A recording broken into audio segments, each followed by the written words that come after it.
Shalom Bapak Ibu Jemaat, saudara yang dikasihi Tuhan dan mengasihi Tuhan. Selamat datang di Gereja Yesus Gembala. Mari pada pagi hari ini, sebelum memulai jalannya ibadah, kita sama-sama boleh berdoa.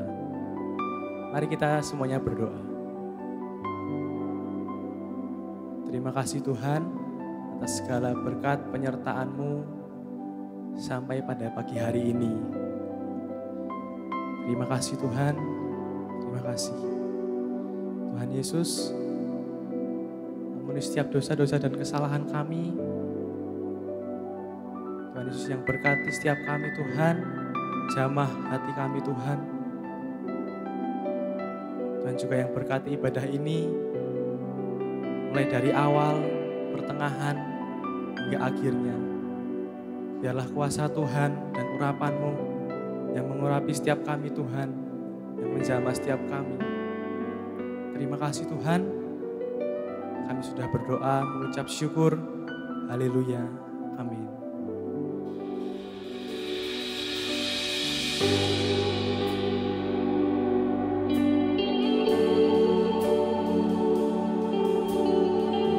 Segala pujian dan syukur kami Tuhan hanya kepadamu Tuhan.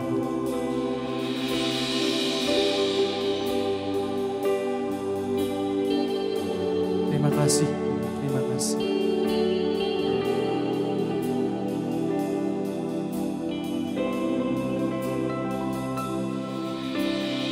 Ku teringat kebaikan-Mu, tiada habis kasih-Mu. Langit bersyukur membagi, hangat seperti mentari. Ku teringat kesetiaan-Mu, nyata dalam hidupku. Langit bersyukur memuji, hatiku kan bernyanyi.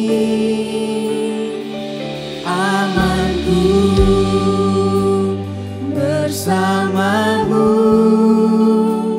ku rasakan indah kekudusan hadirat-Mu, memenuhi relung hatiku. Damaiku, damaiku di dalam-Mu, terang hidupku dalam cahaya wajah-Mu, menyinari kehidupanku.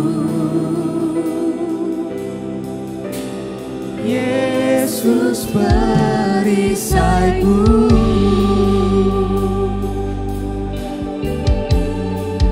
amanku Tuhan, berada di dalam-Mu, berada di hadirat-Mu Tuhan.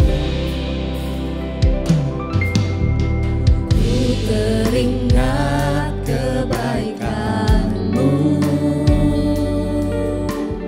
tiada habis kasih-Mu. Murni bagai embun pagi, hangat seperti mentari. Ku teringat kesetiaan-Mu, nyata dalam hidupku. Langit bersyukur memuji, hatiku kan bernyanyi.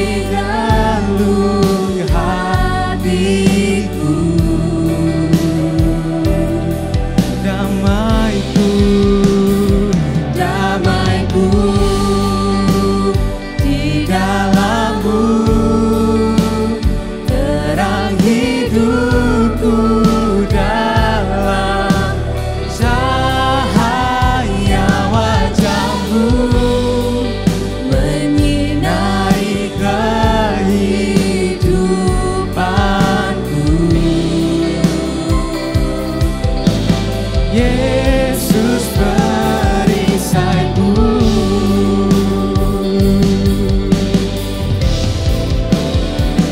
Amanku bersamamu, ku rasakan indah kekudusan hadiratmu, memenuhi relung hatiku. Haleluya. Damaiku di dalam-Mu Tuhan, damaiku di dalam-Mu, terang hidupku dalam cahaya wajah-Mu, menyinari kehidupanku. Yesus perisaiku, Yesus perisaiku,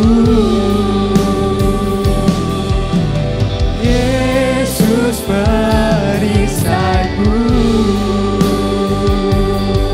Mari sembah Tuhan, haleluya.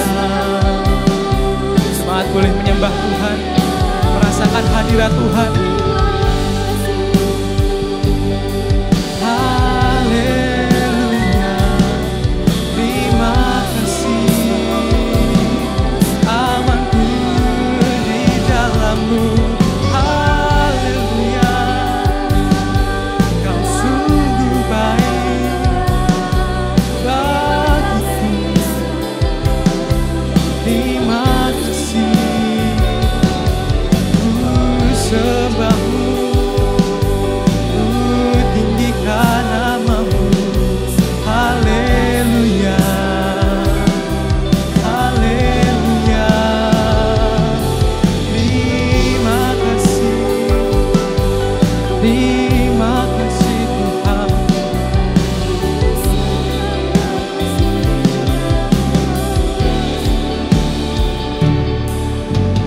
Glory, glory, haleluya.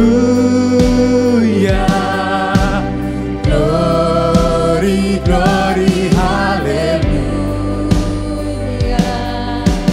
Glory, glory, haleluya. Haleluya, puji-Mu. Jemaat boleh bangkit berdiri.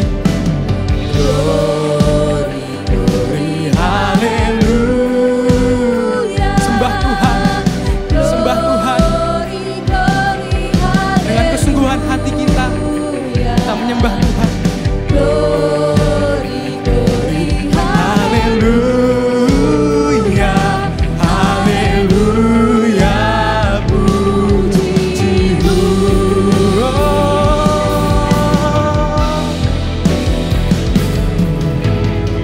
Glory, glory, haleluya. Glory, glory, haleluya. Glory, glory, haleluya. Haleluya, puji-Mu.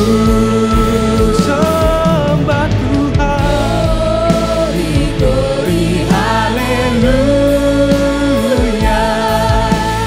Glory, glory, haleluya. Angkat tanganmu. Glory, glory, haleluya. Haleluya, puji-Mu.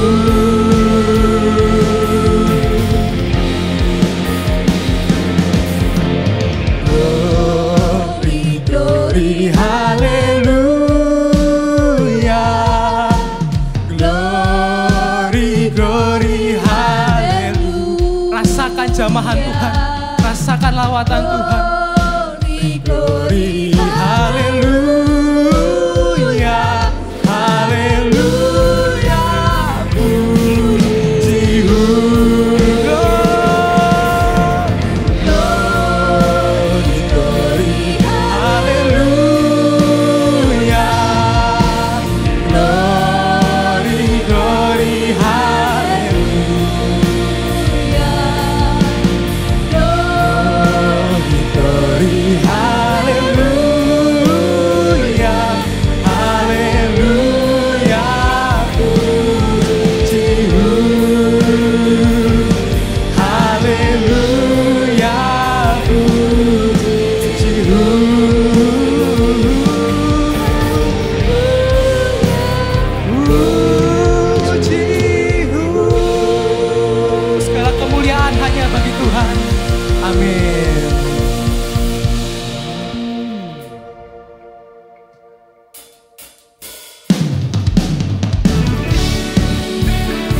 Mari Bapak Ibu semuanya bertepuk tangan.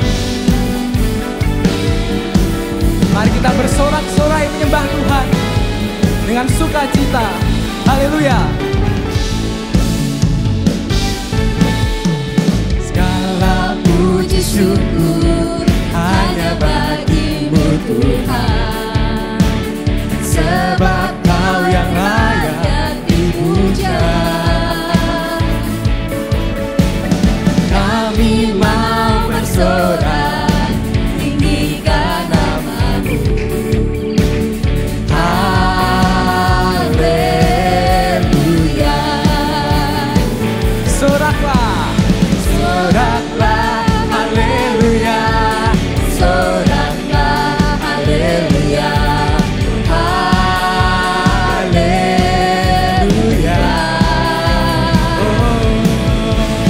Soraklah, haleluya. Soraklah, haleluya. Haleluya. namanya berkuasa di bumi seperti dalam surga. Haleluya. Segala puji dan syukur. Segala puji syukur hanya bagi-Mu Tuhan, sebab Kau yang layak dipuja. Kami mau bersorak, Kami mau bersorak tinggikan nama-Mu.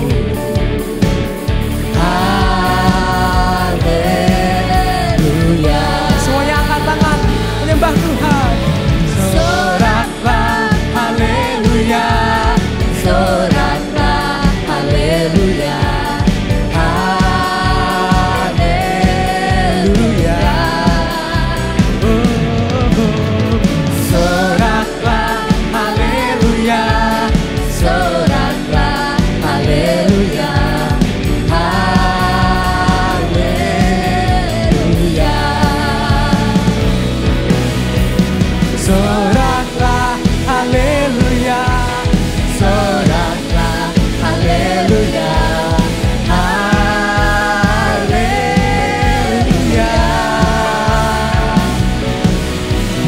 Soraklah, haleluya.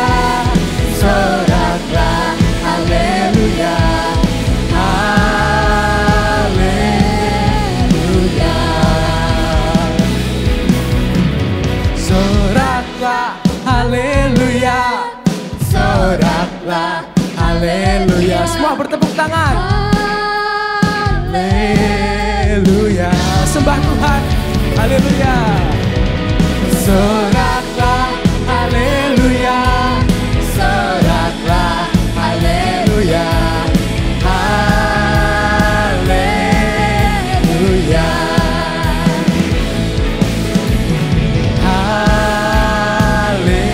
Haleluya.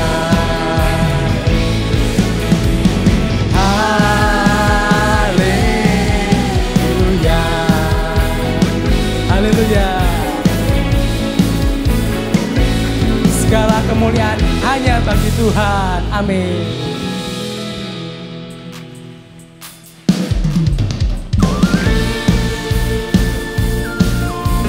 Dia sungguh baik, dia sangat baik. Kasihnya luar biasa bagi umatnya. Haleluya. Terpujilah Tuhan di atas segala-galanya.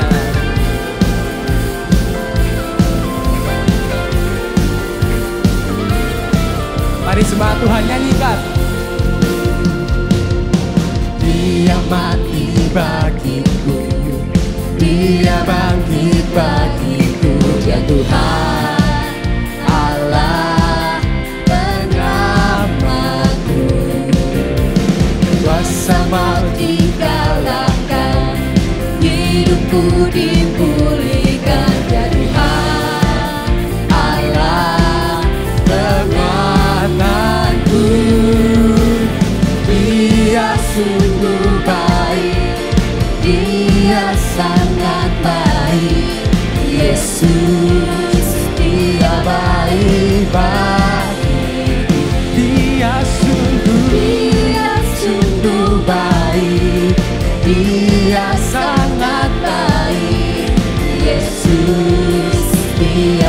baik bagiku. Haleluya. Mari kita sama-sama semangat menyembah Tuhan dengan sukacita, hati yang gembira. Katakan, Dia ada di dalamku, bergerak di hidupku. Dia Tuhan Allah kekuatanku.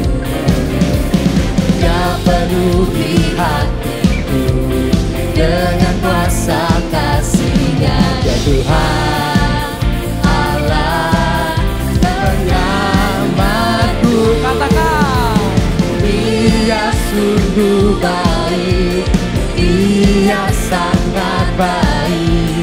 Yesus, Dia baik bagiku.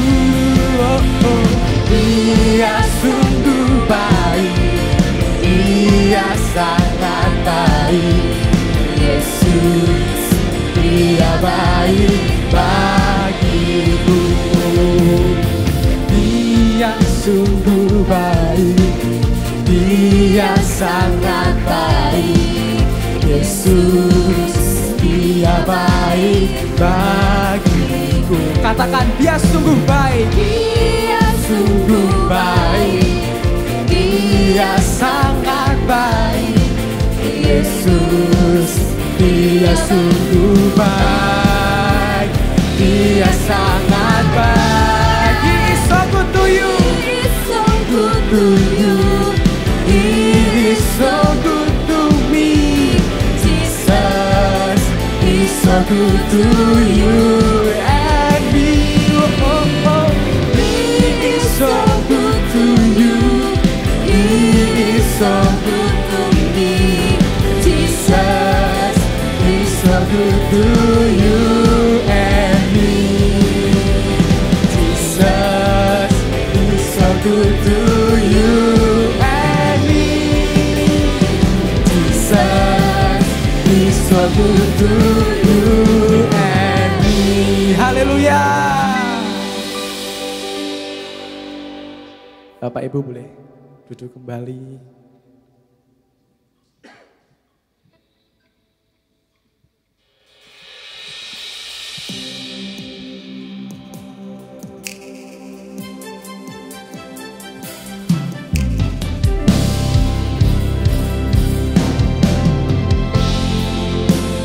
Tetap ku bersuka Tuhan, tinggal di dalam Tuhan.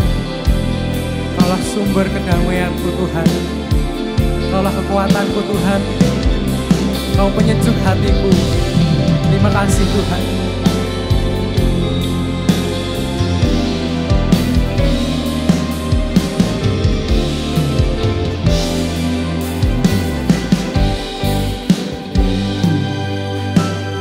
Meski pohon ara tiada berbunga, tetap ku bersuka tinggal dalam Dia.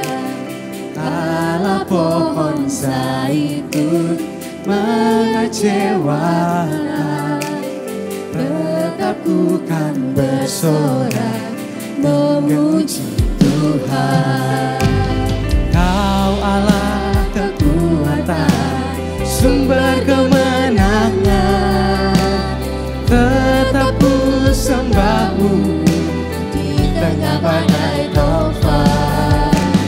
Kau Tuhan mengokohkan langkah-langkahku, agar kuatku berjejak ikuti kehendak-Mu. Haleluya. Kami mau mengandalkan-Mu Tuhan, karena Engkau yang mengokohkan langkah-langkah kami. Engkau yang memimpin setiap kami Tuhan, memimpin jalan kami. Haleluya.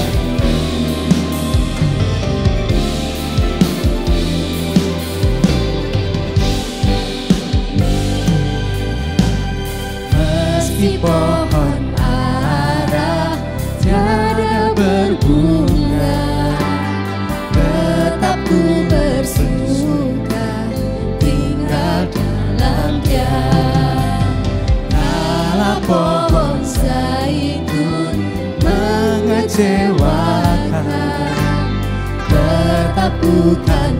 bersorak memuji Tuhan. Kau Allah kekuatan, sumber kemenangan, tetap ku sembahmu Di tengah badai taufan, Kau Tuhan mengokohkan langkah-langkahku, agar waktu berjejak ikuti kehendak-Mu.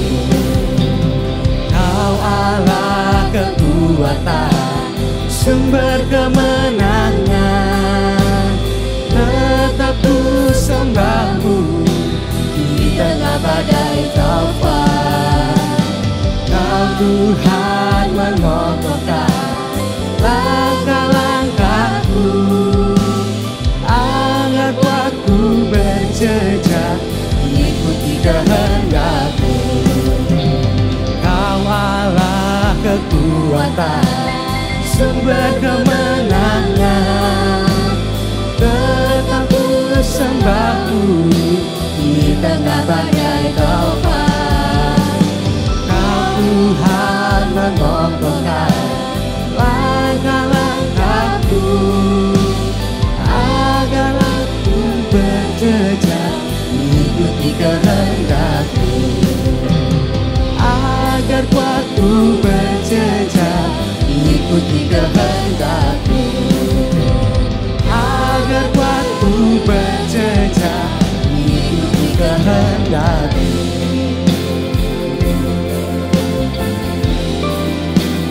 Terima kasih Tuhan, Kau yang mengokohkan setiap langkah-langkah kami Tuhan, agar kami dapat berjejak Tuhan di hadapan-Mu Tuhan.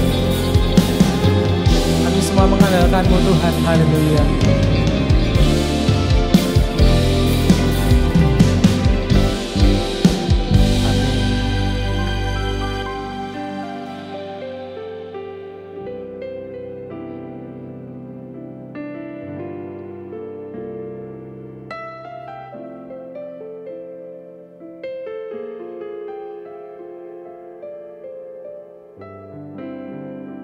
Shalom Bapak Ibu.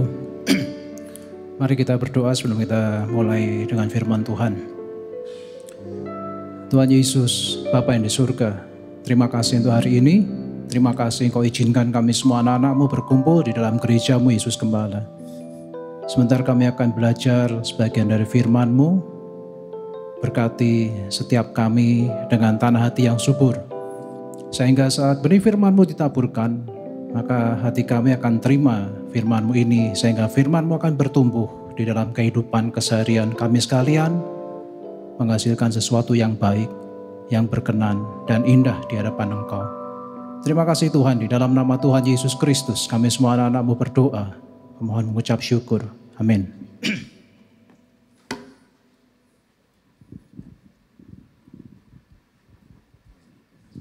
Shalom Bapak Ibu, selamat pagi. Kita akan mulai firman Tuhan pagi hari ini.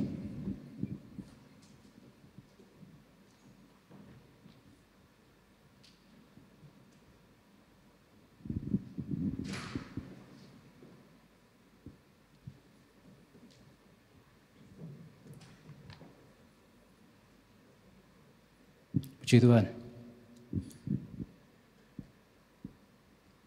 Hari ini saya diminta Pastor Teddy untuk membawakan firman, dan Pastor Teddy berpesan supaya saya membawakan firman tentang kasih.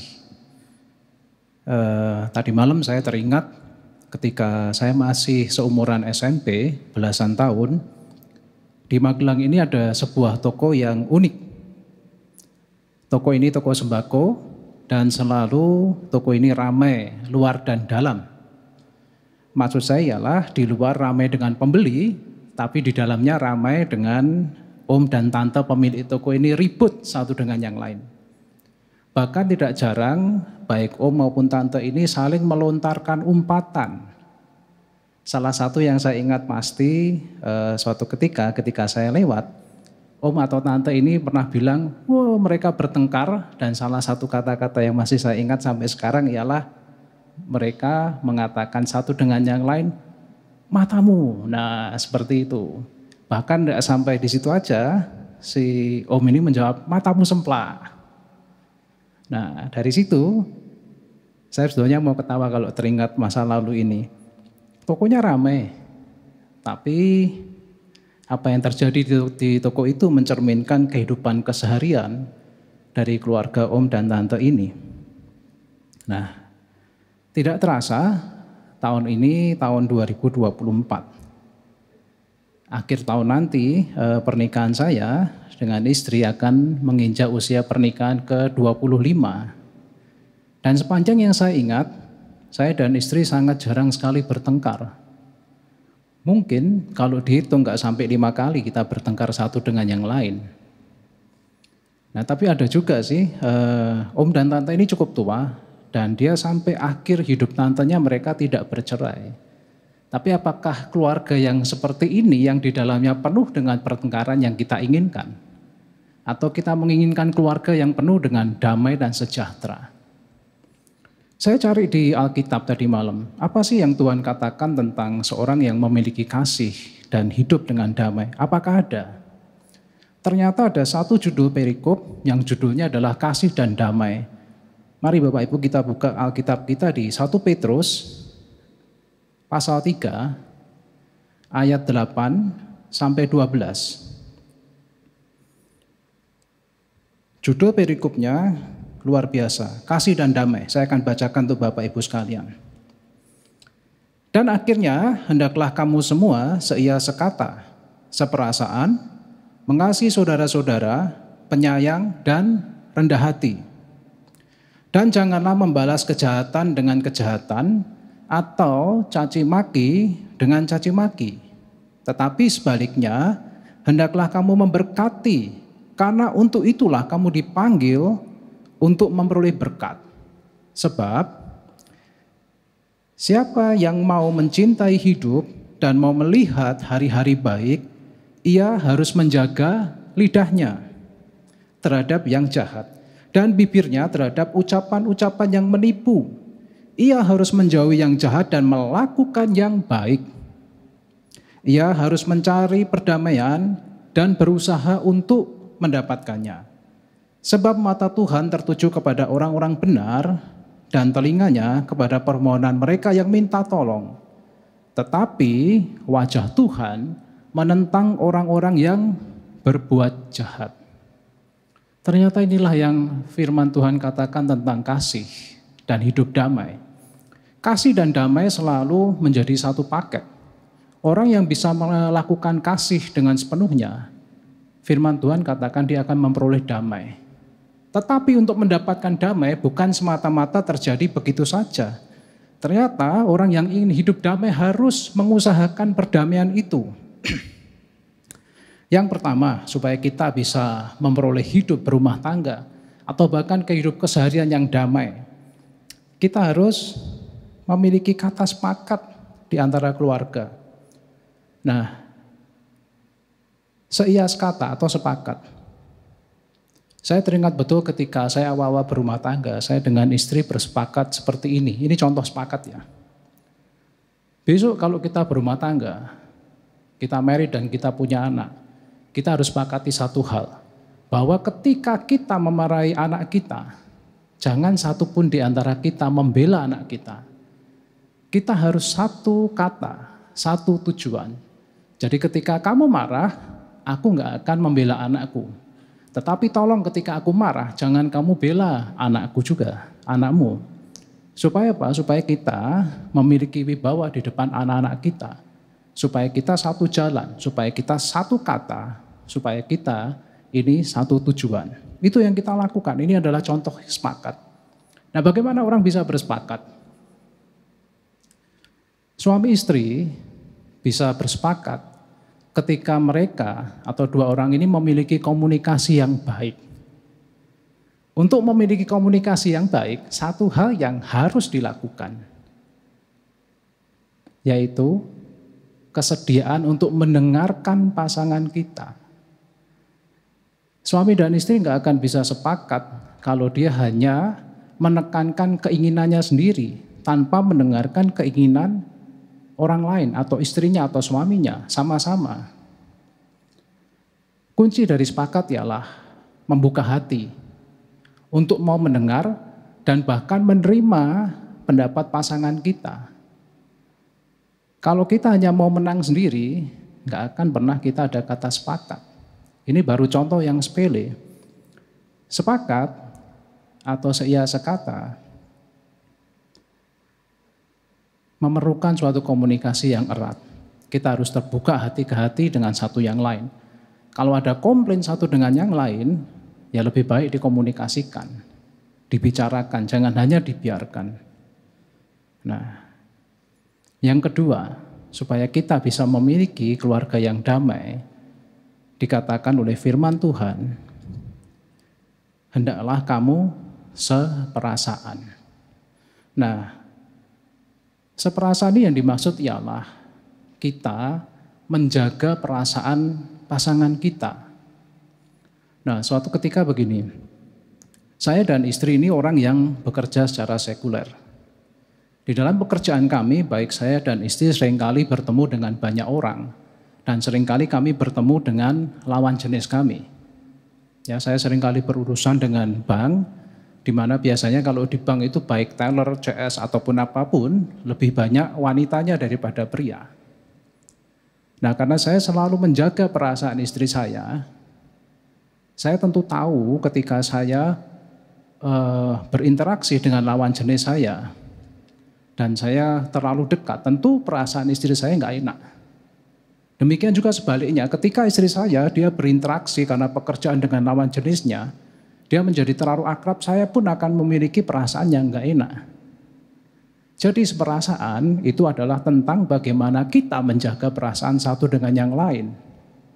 Sehingga ketika saya berinteraksi dengan lawan jenis saya akan membatasi sebatas hubungan profesional. Kalau hubungan pekerjaan ya sudah sampai urusan pekerjaan itu aja. Nggak sampai kemana-mana urusan yang lain. Ada sebuah cerita begini, saya baru dapat kabar salah seorang pendeta di Amerika, dia mengembalakan gereja yang cukup besar di Amerika. Ternyata baru-baru ini dia mengaku kalau dia berselingkuh dengan seorang wanita. Awal perselingkuhannya itu disebabkan dari perkara yang sangat sepele. Suatu ketika pendeta ini sedang akan makan di restoran. Kebetulan restoran itu restoran yang penuh, selalu penuh, dan dia harus antri. Nah, ketika dia antri, ada juga seorang wanita muda yang antri bersama dengan dia. Nah, karena mereka sama-sama antri, mereka saling berkomunikasi. Dan kemudian pendeta ini memberikan mejanya atau antriannya dia kepada wanita ini. Kemungkinan besar mereka duduk bersama dalam satu meja. Ngobrol lah ini dan itu macam-macam lah. Nah, pada akhirnya mereka saling bertukaran nomor handphone. Nah, dari pertukaran nomor handphone inilah dimulai suatu komunikasi yang tidak profesional. Ya, kalau pendeta berinteraksi dengan jemaat sebaiknya ya memang urusan keimanan. Tapi pendeta ini berinteraksi dengan lawan jenisnya sudah jauh dari itu. Singkat cerita, mereka berselingkuh. Dan kemudian pendeta ini mengaku berselingkuh, akhir cerita pendeta ini dipecat. Untungnya gerejanya memiliki struktur organisasi yang baik, sehingga ketika pendeta ini melakukan pelanggaran ada sanksinya.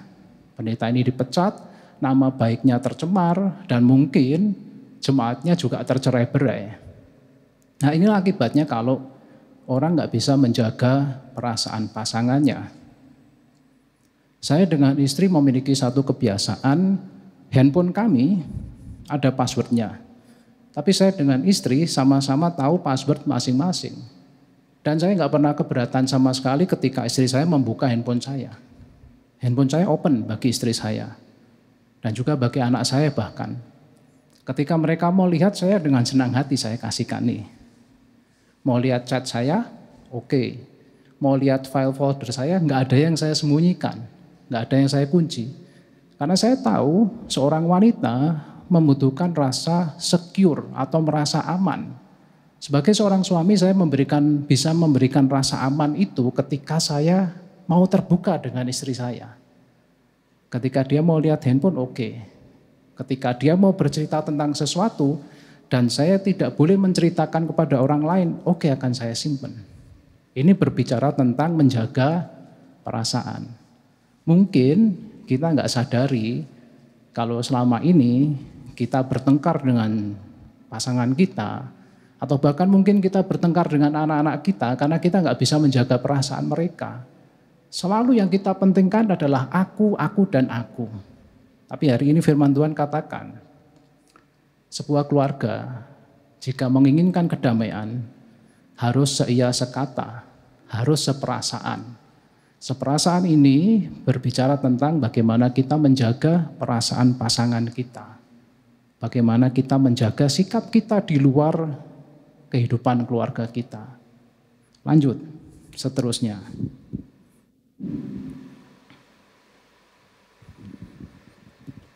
Apa yang harus kita lakukan supaya kita memiliki keluarga yang penuh dengan damai?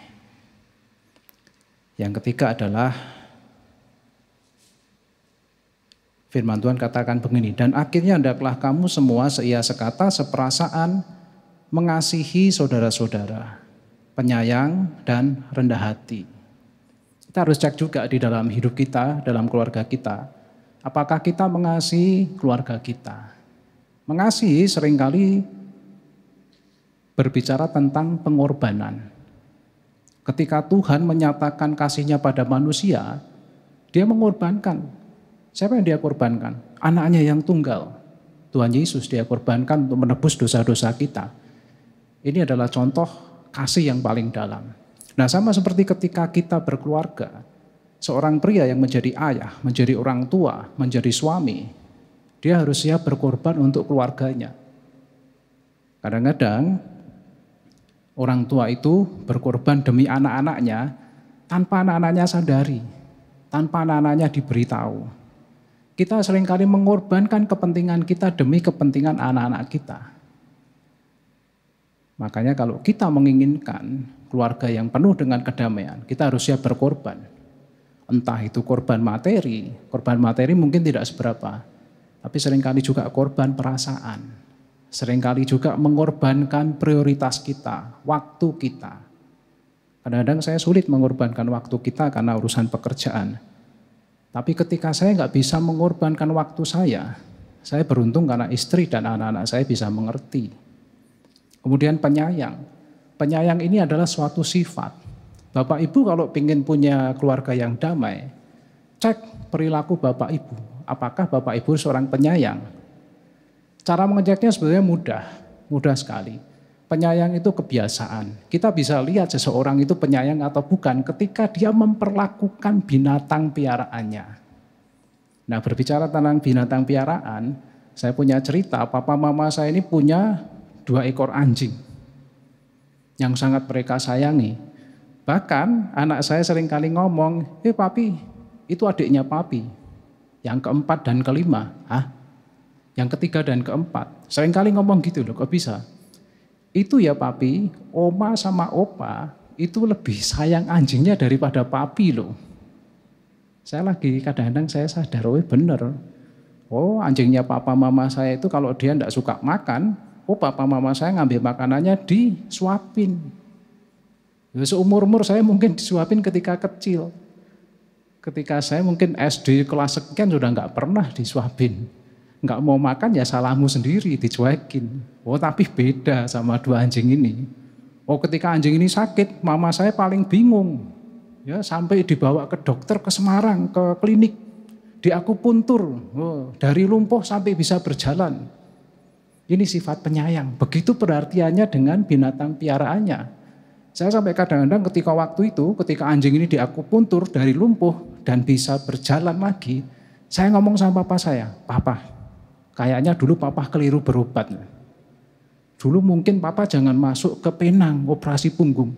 Mungkin cukup ke pet klinik diakupuntur bisa sembuh sakitnya. Saya sampai guyon gitu karena saya tahu, mama papa saya ini sayangnya begitu sayangnya dengan anjingnya. Kadang-kadang saya iri. Tapi kalau kita mau cek, kita punya sifat penyayang atau enggak, ya kita bisa lihat dari perilaku atau cara memperlakukan binatang piaraannya. Kalau punya binatang piaraan disia-sia, misalnya punya ikan, berhari-hari enggak pernah dikasih makan gitu ya. Ya mungkin dari hal yang kecil aja sudah kelihatan. Maka cek dalam diri kita, apakah kita memiliki sifat penyayang atau enggak. Kalau kita bukan tidak memiliki, mungkin belum memiliki. Nah kalau kita belum memiliki sifat penyayang, mari kita bertobat. Mulailah kita sayangi, mulai dari binatang piaraan kita. Dari sifat penyayang ke binatang piaraan kemudian meningkat lagi ke sesama kita. Mungkin kita harus memperlakukan asisten rumah tangga kita dengan lebih baik lagi. Memperlakukan anak-anak kita, menyayangi anak-anak kita dengan lebih baik lagi. Dan terutama menyayangi istri dengan lebih baik lagi. Karena sekutu terdekat seorang suami itu sebetulnya istrinya. Saya pernah suatu kali lihat wawancara seorang petinju. Petinju ini diwawancarai oleh seseorang, acara TV gitu ya, acara TV berita. Gimana kriteria kamu memilih partner? Maksudmu apa memilih partner? Milih pasangan hidup? Ya semacam itulah, si presenter bilangnya semacam itulah. Satu hal kalau saya memilih pasangan hidup, saya akan pastikan pasangan hidup saya itu mau berada selalu di samping saya. Bukan hanya sebagai partner, tapi sebagai teman untuk menjalani pertarungan kehidupan. Ya, jadi para suami, kalau kalian kurang menyayangi istri, bertobatlah. Karena sekutu terdekat kalian para suami sebetulnya para istri, bukan anak-anak kalian juga. Lanjut, berikutnya setelah memiliki sifat penyayang, kita juga harus, selanjutnya kita harus rendah hati. Nah, rendah hati itu bukan hanya tentang kita sering flexing atau kita sering pamer. Rendah hati itu seringkali berbicara adalah kerelaan hati kita untuk mau menerima pendapat orang lain. Mau menerima pendapat istri kita lah, mau menerima pendapat anak kita lah, atau mau menerima pendapat orang tua kita. Seringkali kita ini terlalu sombong untuk mengakui bahwa kita ini salah. Nah seringkali kita berpikiran bahwa kita ini yang paling benar. Pendapatku tidak terbantahkan, kamu harus nurut aku. Dan kita seringkali menuntut orang lain berperilaku seperti kita. Kesalahan fatal ini. Orang memiliki pendapat sendiri dan seringkali berbeda pendapat dengan kita. Dan belum tentu semua apa yang kita pikirkan, semua yang menjadi pendapat kita itu yang paling benar. Belum tentu. Bisa jadi oleh karena masukan orang lain, kita akan memiliki pendapat yang jauh lebih benar. Kita akan memiliki cara hidup yang jauh lebih baik. Kerendahan hati bukan berbicara tentang flexing. Kita sering kali lihat kan orang-orang itu flexing di sosial media. Kemana difoto, makan apa difoto. Tetapi kerendahan hati dalam keluarga bukan itu. Kerendahan hati dalam keluarga ialah kerelaan hati kita untuk mengakui bahwa mungkin pendapat orang lain lebih benar. Mungkin pendapat keluarga kita lebih benar. Mungkin kita harus mengkoreksi pendapat kita dan mengikuti pendapat yang benar. Bukalah hati kita, jadilah rendah hati. Selanjutnya, supaya kita bisa memiliki keluarga yang damai, ternyata kita harus mengusahakan hidup dalam perdamaian. Nah, suatu ketika saya seringkali dengan istri kalau makan siang kita makan di luar karena memang tidak sempat kita untuk pulang ke rumah dan masak makan siang di rumah nggak sempat. Nah, ketika kita di mobil ini seringkali saya tanya, "Mi mau makan mana?" Jawabannya tuh selalu sama. Jawabannya selalu terserah. Ya kan? Terserah dan terserah. Hari demi hari begitu terus. Tapi apakah jawaban yang terserah ini seakan-akan menyepelekan pertanyaan kita, apakah itu akan jadi masalah? Enggak juga. Saya bahkan punya ide, suatu kali nanti kalau saya ingin masuk ke bisnis kuliner, saya akan namakan restoran saya, kafe saya dengan kata-kata dengan nama terserah. Supaya gampang diingat, ya kan? Nanti kalau ada suami istri tanya, "Yang makan mana?" "Makan di terserah." Oh, langsung ke tempat saya. Nah, seperti itu kan? Nah, kita harus mengusahakan perdamaian. Ketika kita mendengar sesuatu perkataan yang tidak enak, pilihannya dua. Mau kita lanjutkan dengan damai, atau mau kita lanjutkan dengan bertengkar. Nah, belum lama ini saya ada suatu kejadian yang nggak mengenakan. Ketika saya pulang dari kantor, ya saya bertemu dengan istri saya ngomong, kok hari ini nggak enak ya rasanya ya. Dari tadi saya nyetir tuh rasanya dipepet oleh sepeda motor, dipepet oleh mobil. Tapi istri saya cuma ngomong, ya udah sabar aja lah, sabar aja. Kadang-kadang begitu kan bisa juga kita sering nggak enak hati, perasaan kita. Kemudian saya kembali ke kantor, sore pulang lagi. Nah dalam perjalanan pulang saya sore, di Magelang itu kan ada Pakelan tuh kalau sore selalu ramai di depan pom bensin. Nah karena ada orang mau motong jalan, mau nyabrang, mobil saya kan otomatis berhenti nunggu. Dari belakang saya tabrak sama sepeda motor, duar. Waduh, ya kan. Pilihan saya juga ada dua. Saya akan minggir, kemudian saya akan marah-marah, atau saya melanjutkan perjalanan dengan damai. Nah ketika orang itu dari belakang nabrak dan nyelip saya cukup buka jendela kaca dan saya bilang gini, saya nggak mengeluarkan kata apa-apa gini. Saya ngasih isyarat supaya dia berlalu gitu kan. Oke, dia berlalu, saya juga berlalu. Nggak lama kemudian di depan sini traffic light, di depan Superindo, tiba-tiba orang yang sama ini ngetuk pintu kaca saya. Waduh, geger. Pikiran saya kan nggak enak. Orang ini orang muda ngomong, Pak, maaf ya, tadi saya nabrak Bapak. Bapak nggak apa-apa. Saya bilang gitu, Bapak nggak apa-apa kan? Masnya nggak apa-apa? Oh nggak apa-apa Pak. Tapi mobil Bapak lecet loh. Lecet sedikit kayaknya. Udahlah nggak penting Mas, yang penting sama-sama baik, kamu terus aja lah, saya terus, kita oke kok. Nah ini dia, perdamaian itu harus diusahakan. Ketika kita ngalami sesuatu yang nggak enak, pilihan kita ada dua. Mau lanjut bertengkar atau mau lanjut damai. Dan itu berlaku dimanapun kita berada. Di dalam rumah kita lah, di luar rumah kita lah. Perdamaian selalu harus diusahakan. Kalau kita hanya menuruti emosi kita hanya menuruti ego kita, ya sudah kita nggak akan pernah punya damai. Suami istri sama, kalau sama-sama berpegang pada ego yang meninggi, ya rumah tangga kalian nggak akan pernah damai. Seperti om dan tante tadi. Pernikahannya bertahan, tapi mungkin dalam rumah tangganya nggak punya damai. Karena sudah kebiasaan bertengkar, mereka rasa malunya terhadap orang lain juga hilang. Karena pertengkaran yang memalukan dianggap biasa gitu. Pilihan ada dua. Mau bertengkar atau mau damai. Kalau saya pribadi, saya memilih damai. Karena masih banyak urusan yang lebih penting sekedar kita melanjutkan pertengkaran dengan orang lain. Waktu kita terbatas. Gunakanlah waktu yang ada dengan produktif. Gunakan waktu yang ada penuh dengan damai dan sejahtera.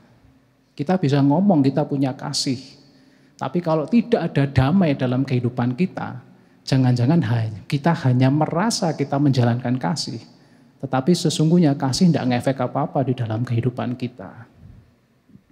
Oke, terakhir, kesimpulan.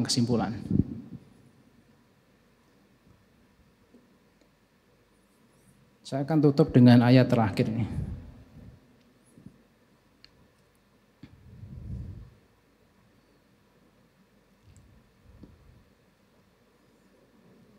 Sebab mata Tuhan tertuju kepada orang-orang benar dan telinganya kepada permohonan mereka yang minta tolong. Tetapi wajah Tuhan menentang orang-orang yang berbuat jahat. Mari kita cek hidup kita. Mungkin selama ini kita sudah banyak berdoa. Kita memohon pada Tuhan permohonan yang selalu diulang-ulang. Mungkin berminggu-minggu, mungkin berbulan-bulan. Dan bahkan mungkin bertahun-tahun, tapi kita belum mendapatkan jawaban apa-apa. Bahkan mendekati penyelesaian dari apa yang kita doakan pun tidak. Mari kita cek, apakah selama ini kita menjalankan kasih. Dan apakah selama ini kita sudah hidup benar di hadapan Tuhan. Mungkin doa-doa kita menjadi tertolak. Karena kita tidak melakukan kasih. Kita perlu juga mengkoreksi diri kita. Saya percaya ketika hati Tuhan disenangkan, Tuhan itu bagaikan Bapa bagi kita. Bapa selalu memberikan yang terbaik bagi anak-anaknya. Tetapi ketika seorang anak melakukan kesalahan, dia perlu dikoreksi. Dia perlu diberitahu bahwa dia salah. Nah kalau seorang yang salah, mendoakan doa yang salah, sudah tentu jawabannya pasti tidak. Mari kita koreksi diri kita masing-masing. Apakah kita telah menjalankan sesuatu yang benar? Ataukah ada dalam kehidupan kita yang harus diubahkan? Mungkin cara kita memperlakukan orang lain, cara kita memperlakukan istri kita, cara kita memperlakukan anak-anak kita, cara kita memperlakukan orang tua kita, atau bahkan mungkin kita salah memperlakukan asisten rumah tangga kita atau karyawan kita. Kita cek diri kita, turunkan ego kita, jadilah orang yang rendah hati, jadilah orang yang penuh kasih. Saya percaya Tuhan pasti jawab setiap seruan doa kita. Setiap masalah yang Tuhan izinkan terjadi dalam hidup kita, selalu sepaket dengan penyelesaian. Masalahnya penyelesaian kita selalu menunggu karakter kita yang diubahkan. Kalau karakter kita tidak berubah seturut dengan keinginan Tuhan, mungkin kita akan mengalami penundaan jawaban doa yang lama. Entah kapan, hanya Tuhan yang tahu. Sampai kita menyadari, sampai kita mau bertobat, sampai kita mau berubah. Kasih di 1 Korintus pasal 13 mengatakan, ketika aku kecil, aku berpikiran seperti kanak-kanak. Tetapi ketika aku dewasa, aku harus berpikiran seperti seorang dewasa. Jadilah orang yang dewasa bukan karena umur, tapi jadilah kita menjadi orang yang dewasa rohani, yang mau dibentuk oleh firman Tuhan, yang mau mengandalkan Tuhan, mengasihi Tuhan dan sesama dengan sepenuh hati. Amin untuk firman Tuhan. Kita akan nyanyikan lagu penutup.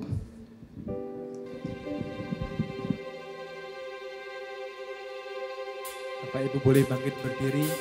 Mari kita sama-sama bersiap menerima berkat daripada Tuhan. Amin.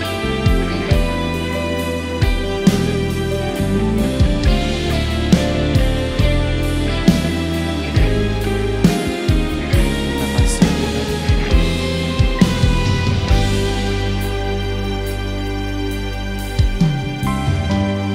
Tuhan berjanji akan memberkati, Dia turunkan hujan pada masanya. Tuhan berjanji akan melimpahi, Dia pastikan karena memberi hasilnya. Kita akan banyak oleh kebaikan Tuhan, diam di negeri aman tenteram, dalam perlindungan tangannya. Sebab Tuhan katakan buka atasku dan menegakkan langkah hidupku, dalam naungannya damai sejahtera.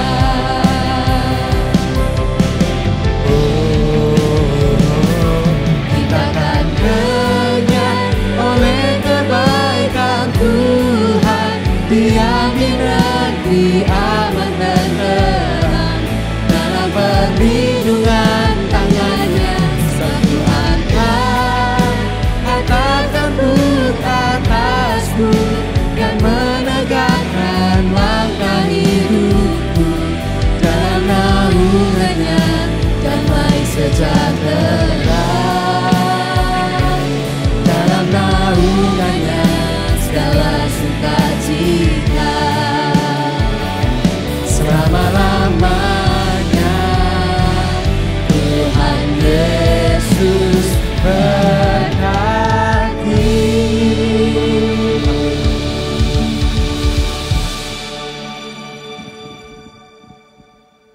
Mari Bapak Ibu kita terima doa berkat.